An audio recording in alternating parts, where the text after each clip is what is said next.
অনেকেই মনে করেন বোরহানি বানানো হয়তো কঠিন কাজ, কিন্তু বোরহানি বানানো অত্যন্ত সহজ। আর আমার বারান্দার টবে যেহেতু পুদিনা পাতা আছে, হোমমেড টক দই আছে, তাদের কাছে থাকা সবকিছু উপকরণ দিয়েই আমি চেষ্টা করেছিলাম এই বোরহানি বাসায় তৈরি করতে। ইচ্ছা থাকলে বা চেষ্টা করে মুখরোচক খাবারের আয়োজন থেকে মুখ ফিরিয়ে নেওয়া সম্ভব হয় না। সামনে যেহেতু কোরবানির ঈদ আসতেছে, দেওয়ার মাত্রা তো আরো বেড়ে যাবে। তাই তো আমি চেষ্টা করেছিলাম এই বোরহানি নিজেই তৈরি করার জন্য বাসায়।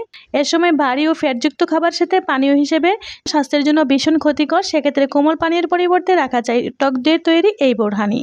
চর্বিযুক্ত খাবারের ক্ষতিকর প্রভাব কমাতে, খাদ্য দ্রুত হজম ও পেটের সমস্যাকে দূরে রাখতে বোরহানি সবচেয়ে উপাদেয় একটি পানীয়। দেখতেই পেয়েছিলেন যে ব্লেন্ডারের সকল উপাদান একসাথে নিয়ে ব্লেন্ড করে নিয়ে কত মজাদার লোভনীয় একটি বোরহানি তৈরি করেছি।